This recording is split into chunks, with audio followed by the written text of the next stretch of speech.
Aula número 31, Palavra Poderosa. Louvado para todo sempre seja o nome do Senhor Jesus Cristo. Através do Instituto Superior Formação de Guerreiros, vamos estudar juntos a Palavra de Deus. Amados, esta aula é parte integrante do curso de Teologia Básico, em que todos os temas ministrados temos em apostilas que poderão ser adquiridas através dos contatos oliveirasiloafrica@gmail.com, Bispos Antônio Oliveira e Gorete Oliveira. Dentro de uma introdução, tomamos a partir de Atos, capítulo 17, versículo 11, que diz: Ora, estes de Bereia eram mais nobres que os de Tessalônica, pois receberam a palavra com toda a avidez, examinando as Escrituras todos os dias, para ver se as coisas eram de fato assim. Queridos, entendemos que examinar as Escrituras é uma questão de nobreza, é uma condição de nobreza. Nos dá conta a palavra que aqueles que moravam na cidade de Bereia, eles eram mais nobres do que os que moravam na cidade de Tessalônica. Por quê? Porque os de Bereia examinavam a palavra de Deus com toda avidez, com todo empenho, para ver se realmente as Escrituras, aquilo que os apóstolos estavam pregando, condiziam com as Escrituras. Estamos falando sobre o tema O Plano da Salvação, dentro de uma abordagem sobre o controle através do Espírito Santo de Deus. E aí nós tomamos a partir do novo nascimento, em João capítulo 3, versículos 1 até o 15, a palavra de Deus nos dá conta. Havia entre os fariseus um homem chamado Nicodemos, um dos principais dos judeus. Este, de noite, foi ter com Jesus e lhe disse: Rabi, sabemos que és mestre vindo da parte de Deus, porque ninguém pode fazer estes sinais que tu fazes se Deus não estiver com ele. A isto respondeu Jesus: em verdade te digo, que se alguém não nascer de novo, não pode ver o reino de Deus. Perguntou-lhe Nicodemos: como pode um homem nascer sendo velho? Pode, porventura, voltar ao ventre materno e nascer segunda vez? Respondeu Jesus: em verdade te digo, quem não nascer da água e do Espírito não pode entrar no reino de Deus. O que é nascido da carne é carne, e o que é nascido do Espírito é Espírito. Não te admires de eu te dizer: importai-vos nascer de novo. O vento sopra onde quer, ouves a sua voz, mas não sabes de onde vem nem para onde vai.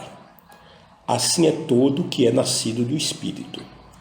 Então lhe perguntou Nicodemos: como pode suceder isto? Acudiu Jesus: tu és mestre em Israel e não compreende essas coisas? Em verdade te digo, que nós dizemos o que sabemos e testificamos o que temos visto. Contudo, não aceitais o nosso testemunho. Se tratando de coisas terrenas, não me credes, como crereis se vos falar das celestiais? Ora, ninguém subiu ao céu, senão aquele que de lá desceu, a saber, o Filho do Homem, que está no céu. E do modo por que Moisés levantou a serpente no deserto, assim importa que o Filho do Homem seja levantado, para que todo o que nele crê tenha a vida eterna. Amados, estamos abordando esse assunto e queremos fazer uma rápida meditação desse texto, dizendo que os fariseus eram uma categoria de religiosos que andavam paramentados, todos vestidos de branco, Eles conheciam muito bem a lei de Moisés, não apenas os 10 mandamentos que Deus deu a Moisés no Monte Sinai, mas eles conheciam os outros 613, o que forma um compêndio aí de 623 mandamentos. Conjunto de normas, conjunto de regra em que os judeus ortodoxos, eles seguiam, e através desse compêndio, através desse conjunto de normas, chamado a Lei de Moisés, é que eles ensinavam, instruíam ao povo para operarem os sacrifícios mosaicos no templo de Deus. E Nicodemos, diz esse texto, ele era um dos principais dos judeus. Um homem muito culto, muito inteligente, um homem sábio. Ocorre que ele foi ter com Jesus porque ele ouviu falar, ele tinha informação de que Jesus estava operando milagres extraordinários. O grande problema é que ele não quis se expor. Ele achou que Jesus fosse, no máximo, uma pessoa como ele. Tanto é que quando ele chegou na presença de Jesus, ele disse: Rabi, sabemos que és mestre.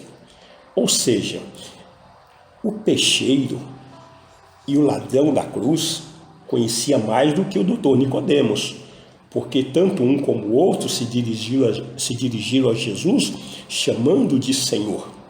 Mas Nicodemos não. Nicodemos chega para Jesus e quer colocar Jesus no mesmo patamar dele. Então Jesus olha para ele e disse: meu amigo, eu quero te dizer que você precisa nascer de novo. Ele não entendeu. Mas como que um homem de 65 anos pode voltar ao ventre da mãe e nascer pela segunda vez? Jesus novamente disse: olha, eu não estou falando sobre o nascimento carnal, porque aquele que é nascido da carne é carne, o que é nascido do Espírito é Espírito. Então eu estou dizendo sobre aquele que é nascido do Espírito. E aí então naquela conversa o Senhor Jesus disse que quem não nascer da água e não nascer do Espírito não pode entrar no reino de Deus. E assim o doutor Nicodemos teve uma brilhante explanação do Senhor Jesus Cristo, ficou impactado. Mas o que nós aprendemos com esse texto? Que todo o ser humano precisa ter um segundo nascimento.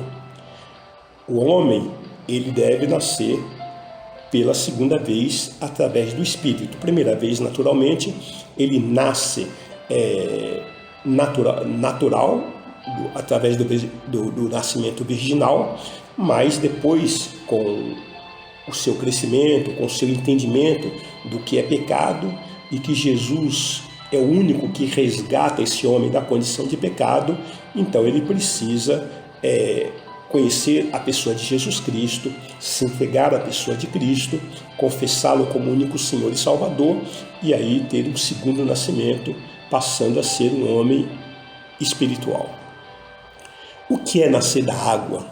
Quando alguém entra na água para ser batizado, a pessoa está confessando diante de Deus, diante dos seus anjos, ela está confessando diante de Satanás e de todos os demônios, ela está confessando diante dos homens que estão ali presentes, da própria igreja do Senhor que está presente, quão grave for o seu comportamento pregresso, quão grave foram as suas transgressões, que outra coisa não merece a não ser a morte e o sepultamento.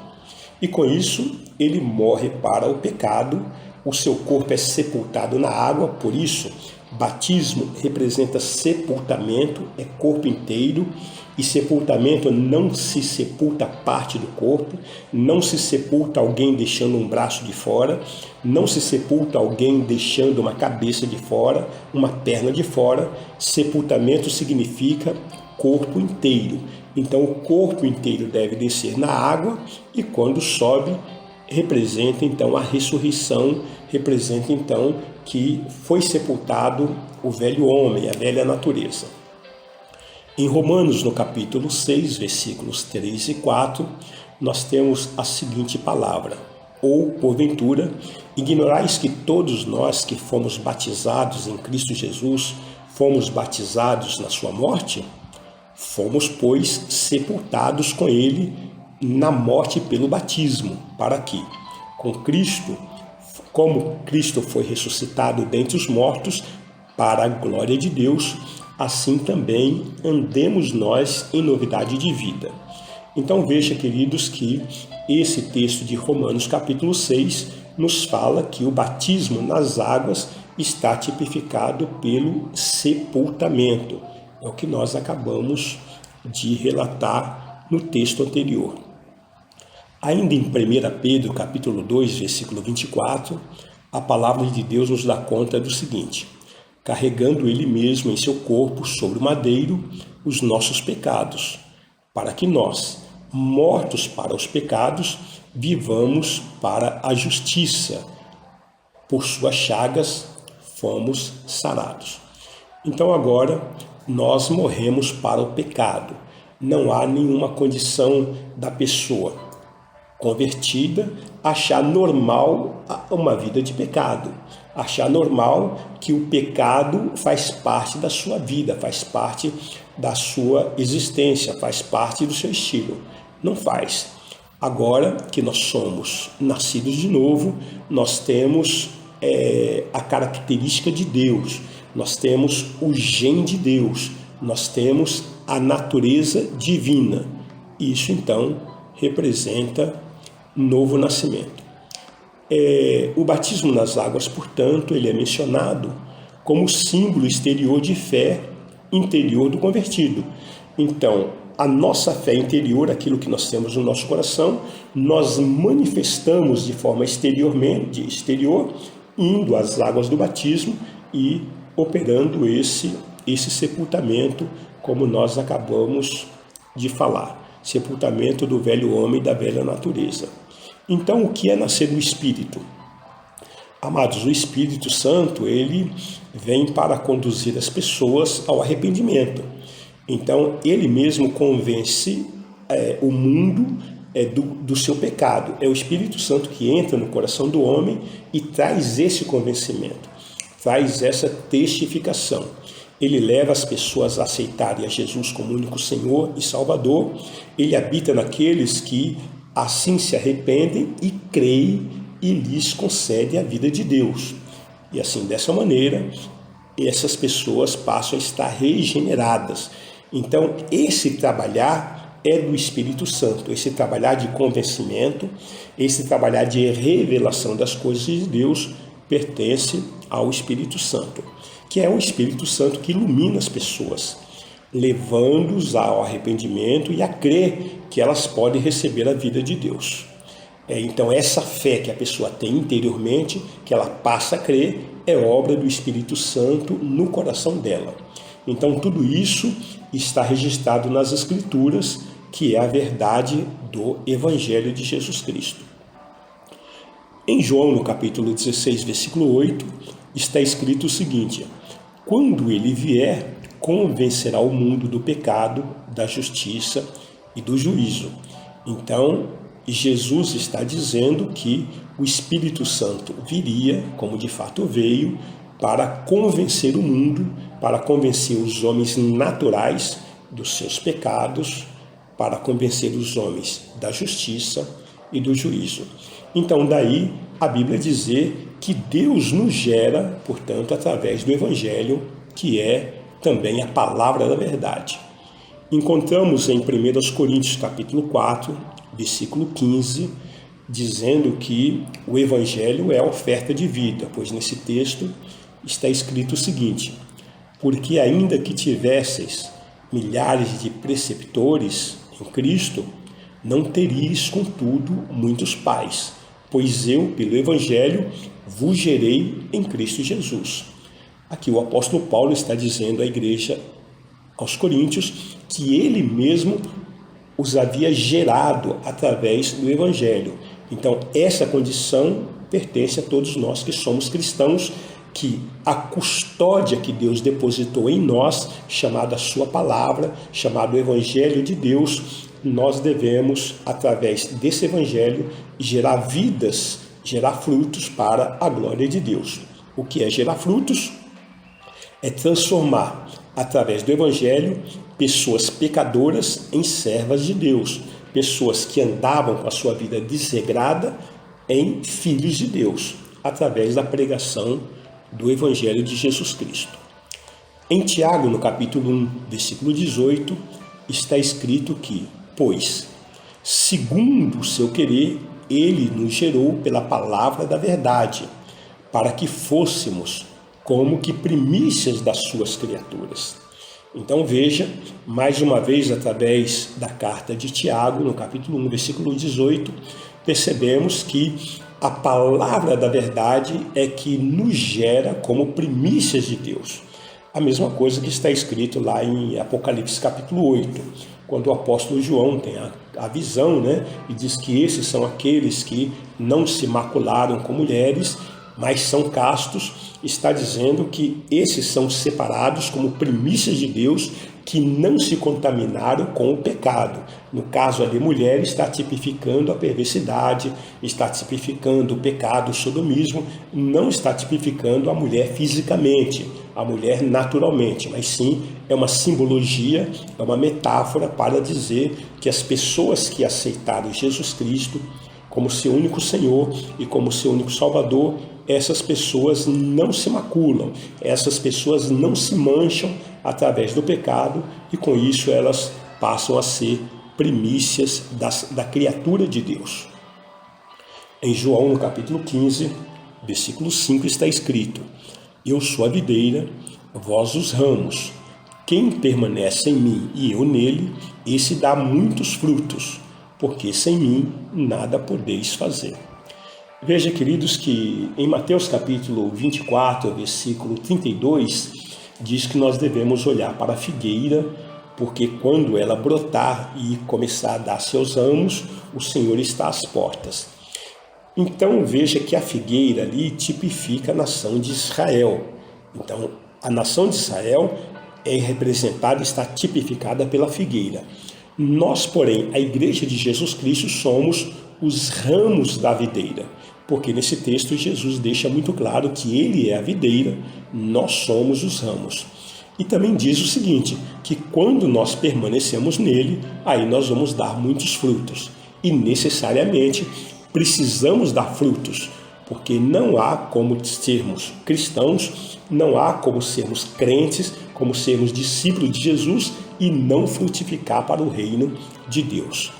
E também Gálatas capítulo 5, versículo 22 e 23, a palavra de Deus diz: mas o fruto do Espírito é amor, alegria, paz, longanimidade, benignidade, bondade, fidelidade, mansidão, domínio próprio. Contra essas coisas não há lei. Aqui também nós percebemos que o fruto do Espírito, veja, não está dizendo os frutos do Espírito, está apontando para um fruto com vários elementos, como uma tangerina, uma fruta que tem vários gomos e aqueles gomos representam cada um desses elementos. Então, de uma forma muito elementar para o seu entendimento, o fruto do Espírito é um fruto apenas que nesse mesmo fruto contém o amor, a alegria, a paz, a longanimidade, a benignidade, a bondade, a fidelidade, mansidão, domínio próprio. Então, o cristão deve andar nesta condição. E andando nessa condição, que é andar pelo Espírito, o final do versículo 23 de Gálatas 5 diz que contra essas coisas não há lei. Então, não se preocupe com leis, não se preocupe com o cumprimento de leis, com as ameaças e as condições que as leis humanas colocam, se você anda segundo a vontade de Deus. Ainda em 2 Coríntios, capítulo 3, versículo 17, está escrito: ora, o Senhor é o Espírito, e onde está o Espírito do Senhor, aí a liberdade. Ou seja, aqueles que andam em Deus, aqueles que andam através do Espírito Santo de Deus, esses andam de forma livres, são pessoas livres. Essas pessoas não estão cativas no medo, não estão cativas na ansiedade, não estão cativas na perturbação, não estão cativas nas mazelas que o mundo oferece, porque elas têm a garantia da presença de Deus na sua vida e, portanto, ela goza da vida abundante, que o Evangelho de Jesus está implantado nela. Ainda em Gálatas capítulo 5, versículo 18, está escrito: mas se sois guiados pelo Espírito, não estáis sob a lei. Ou seja, Deus está nos dando uma instrução e nos afirmando o seguinte: aqueles que são guiados pelo Espírito Santo de Deus, aqueles que entregaram a sua vida para o controle do Espírito Santo de Deus, esses então não estão debaixo de leis, não estão debaixo de ordens, não estão debaixo do sistema. Esses são dirigidos pelo Espírito Santo de Deus a toda a verdade, a toda a justiça, a todo o juízo. Queremos orar com você. Senhor, em nome de Jesus, muito obrigado por mais esse momento, essa rica oportunidade, através desse projeto chamado Palavra Poderosa, em que nós ministramos sobre os nossos ouvintes a paz, a alegria, ministramos sobre eles a tua bênção e que em tudo o teu nome seja glorificado. Oramos em nome de Jesus Cristo. Amém.